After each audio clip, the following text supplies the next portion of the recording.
I'm Dr. Bernard Starr, welcoming you to another award-winning program of active aging. We believe that our later years can continue to be creative years.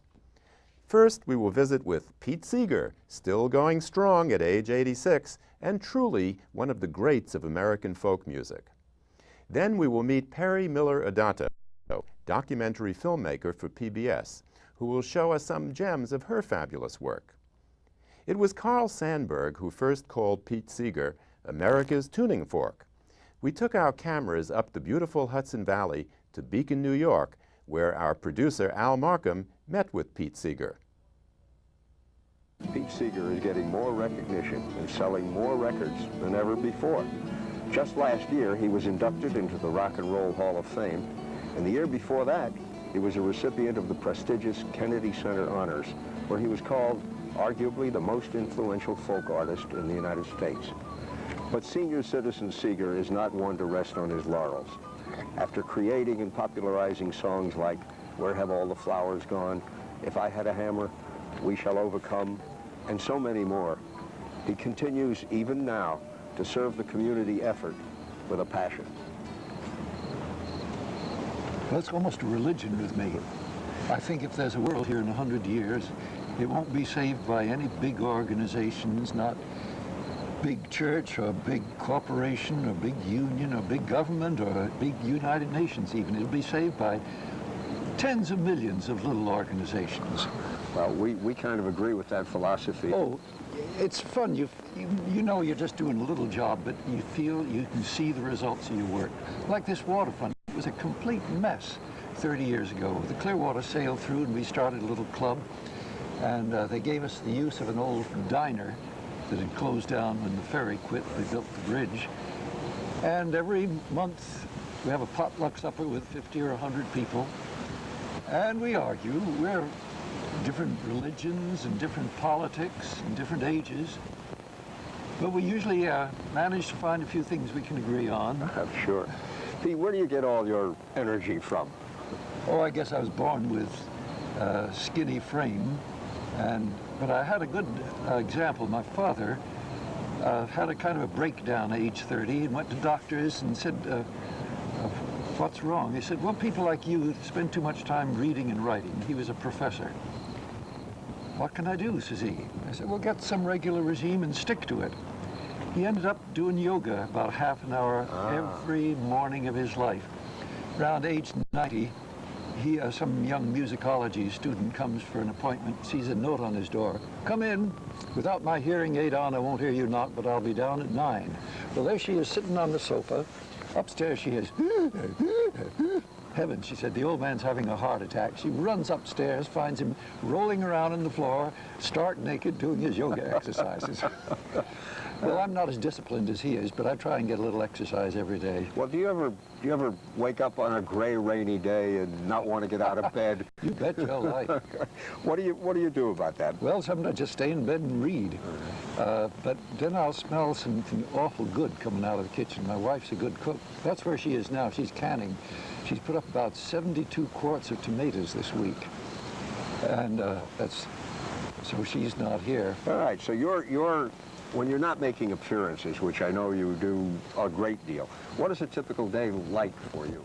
Little outdoor work, too much at a desk, answering mail, and sometimes coming down here to the waterfront and messing around. It's my second home, and it belongs to the people of the city of Beacon. The whole waterfront does, that building does. But we've improved it. And I see the little changes that have come over around the last quarter centuries. And this is because of us. That park, this launching ramp, the docks where the Clearwater will be next week for the pumpkin sale. It's us nuts. Well, let's talk about something else. By the way, you don't follow your father's footsteps in the yoga, do you? Not really, no. I roll around on the floor, but I don't know. It's a good exercise for a lot of older people because it's not aerobically stressful. And it's good for stretching. Stretches. Exactly, and stretching. And a lot of our viewers, as you know, are senior citizens. And we would like to ask you a little bit about aging, if we can talk about aging. Well, my voice is gone. I shouted too much. And so I get audiences singing with me now. If you can't do one thing, you find something else you can do. And if you can't eat quite the fancy food you liked anymore, you find there's other food, and it can be surprisingly good. Right. What other manifestations are there of health for you? Is there any? I know you said something to me about the hearing. I have a hearing problem too, and I think a lot of people who watch our show, you know, your hearing starts to get worse as you get on. Well, I tell people from my shoulders on down, I'm 80% here. From my shoulders on up, I'm 20% here. Voice going, ears going, eyes going, brain, forget it. But it adds up to 100. It adds up to 100. I love that. And from what I can see, the 20% is a misnomer from there up. Now, we're sitting here on the banks of the Hudson, and I know that in 1949, shortly after the Weavers were formed, which you were responsible for, and brought to the public a lot of wonderful music that many of our viewers will remember, Good Night Irene and Kisses Sweeter Than Wine and music like that. But that was in 1949, and things were going very well, and you and your wife Toshi decided to come up here and buy some land away from the city. Well, she was raised in the country up in Woodstock. I spent my time over with my grandparents a few miles east. And I just didn't see raising little babies on the sidewalks.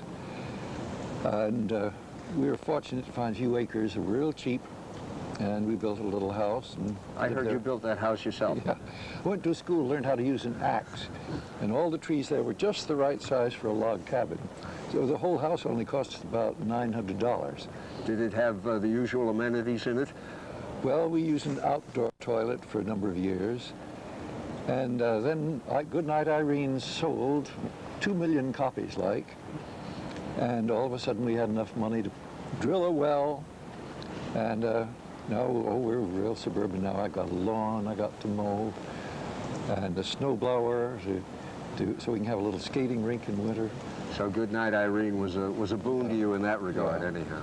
On the other hand, I tell people that you actually can live on less often than you think if you cook carefully. We eat a lot of vegetables, meat occasionally, but not much. And my wife's got a good garden.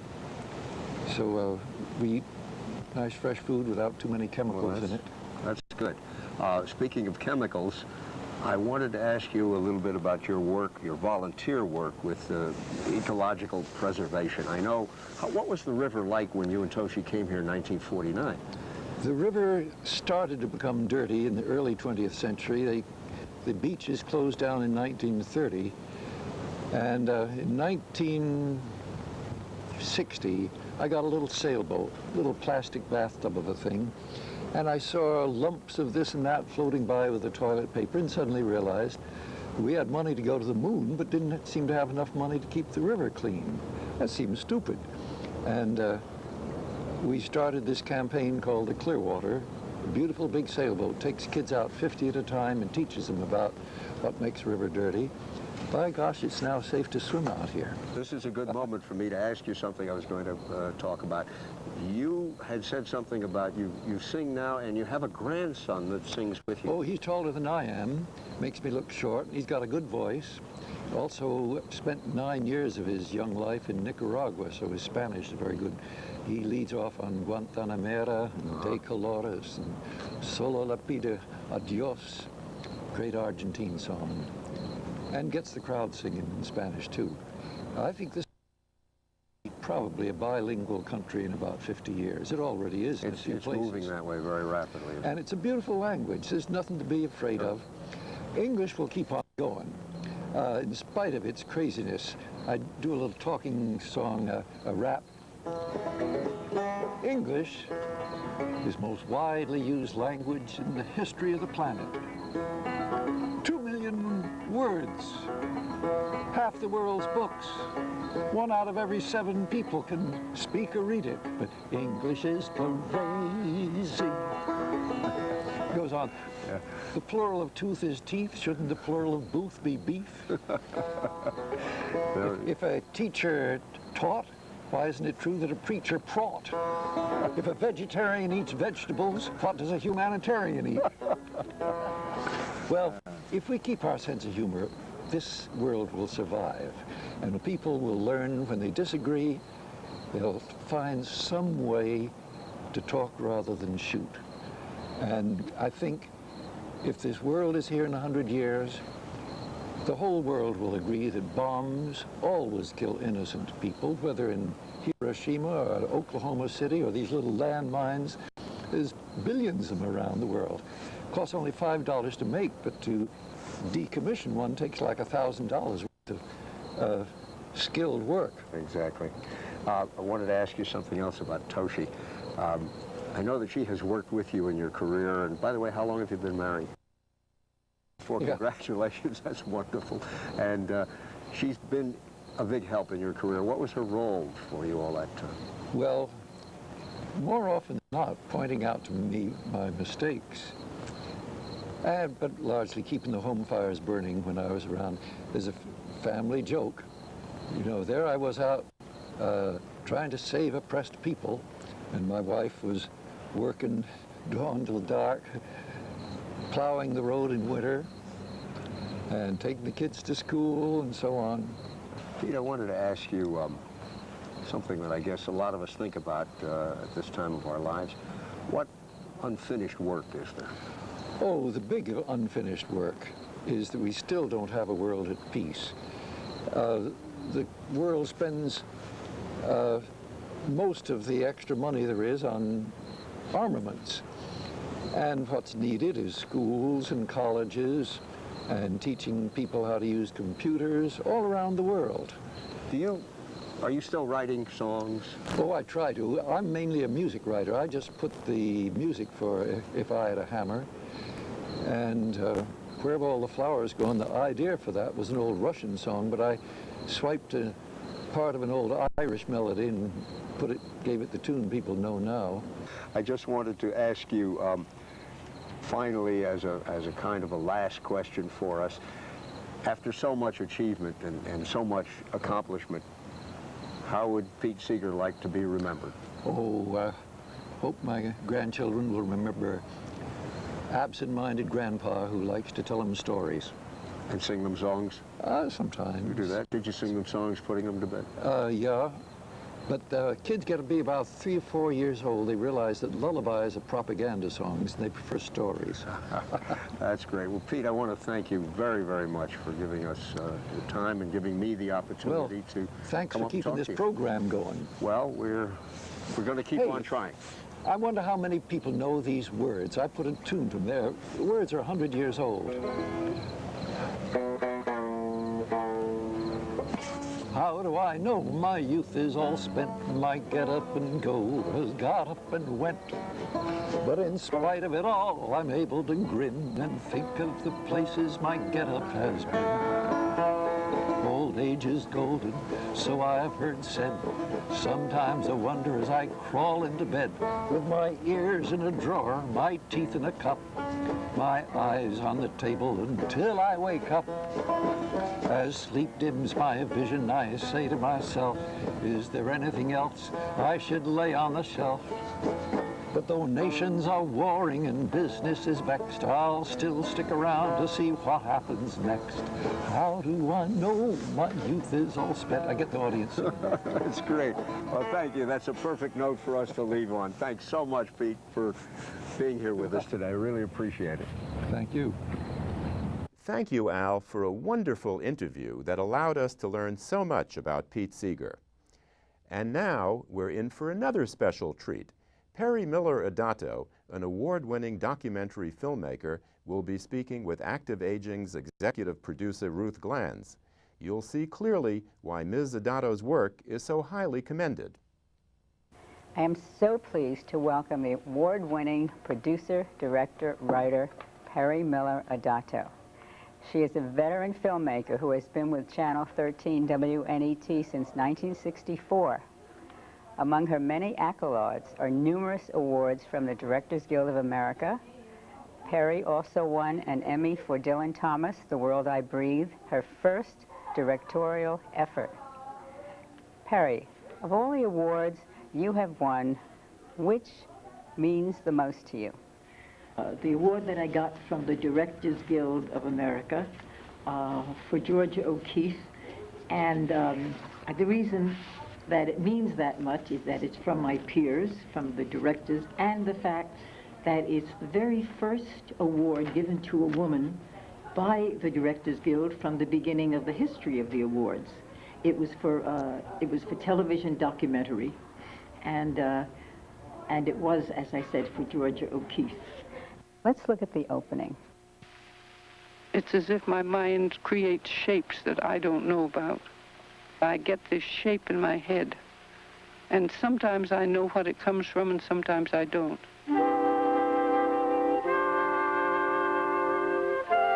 It never occurs to me that they have anything to do with death. They are very lively. And I remember someone saying to me, "Why do you make your flowers so large?" And I said, "But you don't ask me why I make the river so small."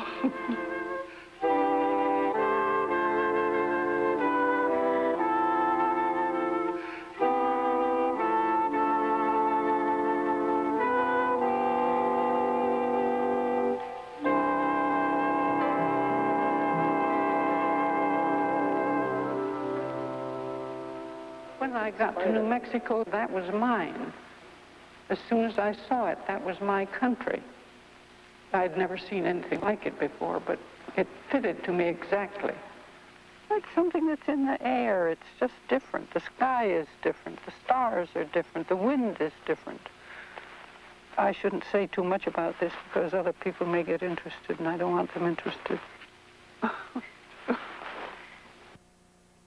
Your films have been mainly biographies of artists in different fields. Is there an essential unifying thread in your biographical films, a basic theme in your work?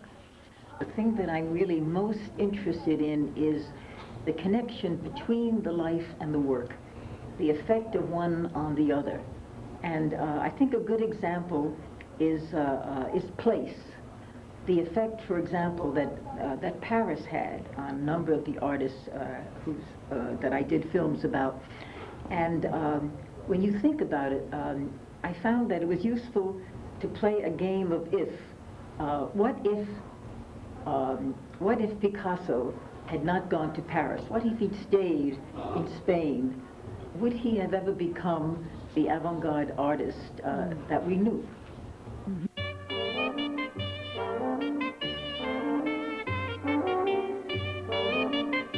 I paint what I see.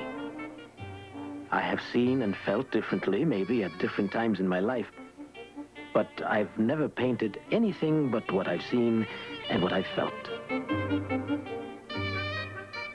People say they don't understand Cubism. Well, I don't understand Chinese. That doesn't mean the Chinese language doesn't exist. My work is my diary.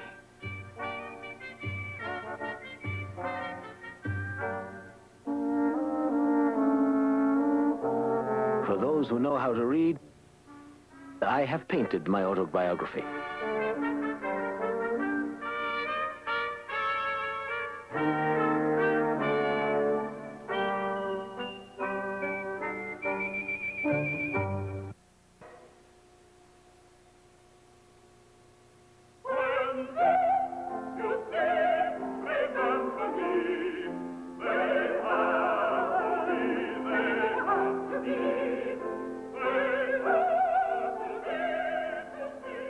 I am an American, and I've lived half my life in Paris.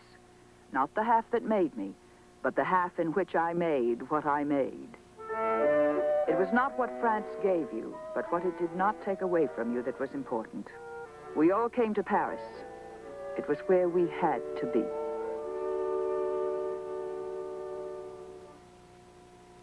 How do you decide on the form and the style of the film? I really don't decide. It's the artist's personality, the artist's work, and the life that decide. So, for example, films on different artists can be very different. I mean, a film on Mary Cassatt who was kind of quintessential Victorian lady of the late 19th century.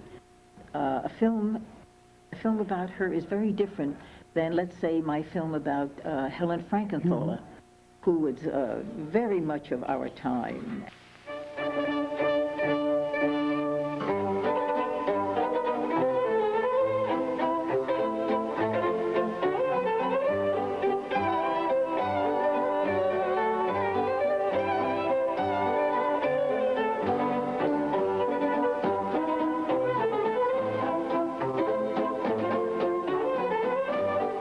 If you write about my work, young man, make sure to say I am American.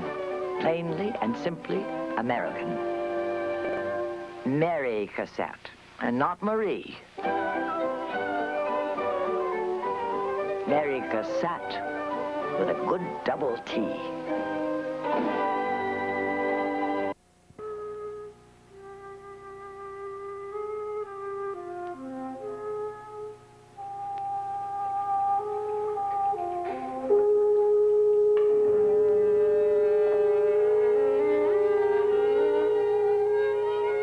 My pictures are full of climates, abstract climates, and not nature per se, but a feeling, and the feeling of an order that is associated more with nature. Nature in seasons, maybe, but nature in, well, an order. And I think art itself is order out of chaos, and nature's always fighting that same battle.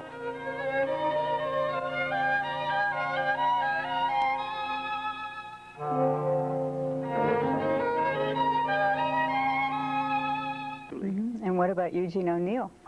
Eugene O'Neill was the, talk about quintessential, the quintessential theater personality, theater man. The theater was his life. And so in trying to find the form for the film, I hit on something which actually worked very well. I used actors sitting around a table telling the story of his life, and each one of the actors also participated in a scene. And I showed scenes from 8 of his plays. Give me a whiskey, ginger ale on the side. And don't be stingy, baby. Anna Christie has power and humor, notable in vision, writing, and acting. The play's a hoax. The ending is not a blunder, but a crime. You don't have to give a damn about anything anymore. You have finally got the game of life licked. The Iceman Cometh is one of O'Neill's best plays. He writes with the wonder and heart of a poet. The action draggeth, the dialogue reeketh, the play stinketh. A long day's journey into night contains his usual weaknesses, and it never touches the heart. The past. How can I? The past is the present, isn't it? It's the future, too. We all try to lie out of that, but life won't let us. One of the great dramas of any time. The first chance to become a producer back in your CBS days, those days, was on a film you called The Best Is Yet to Be. Tell us about it. The idea of the film was, as a matter of fact, I sold it on the title. They accepted it because it was called The Portrait of the Artist as an Old Man, which is a lovely title. And then I found that the artist that I was using, we filmed Jacques Lipschitz, and we filmed Edward Steichen and Lotte Lehmann, and then I had film of Picasso and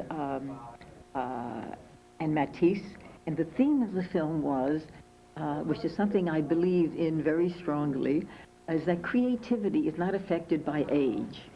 But they wouldn't appear in the film if it was called Portrait of the Artist as an Old Man. And Lipschitz said, I am not 75 years old.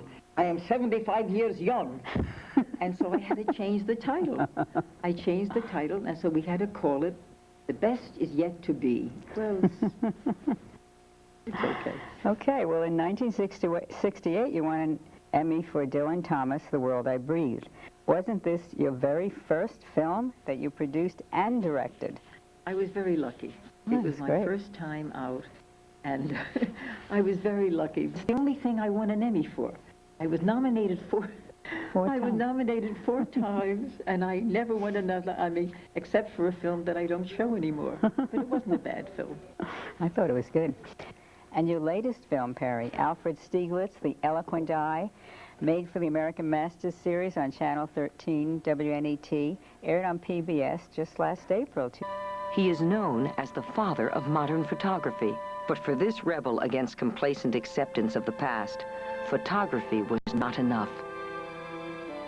In Paris, a visual revolution was brewing in the early 1900s. A revolt against outmoded conventions in art. Stieglitz knew the future when he saw it. He would boldly introduce these avant-garde works to America to shock the world of the arts out of its blind attachment to the past and to open the eyes of America to the 20th century. Well, there's no way that we can even scratch the surface of your fascinating career in the time allotted. It's quite amazing that you're able to juggle the time and accomplish all that you've done and keep your handsome Turkish husband happy and raise 2 daughters. Tell me, Perry, what is your secret? It's really very much the same thing that that all of us women who have had jobs and who have had creative jobs, we've all had to do the same thing if we've had children and husbands. And I think that you don't change. I think that you get to a certain age, and I don't feel very differently about things. I wanted to work and have a family life before, and I still want one. And so I could intend to continue working for a long time, I hope. Just a great pleasure to have you here, Perry. Thank you so much for coming. Thank you.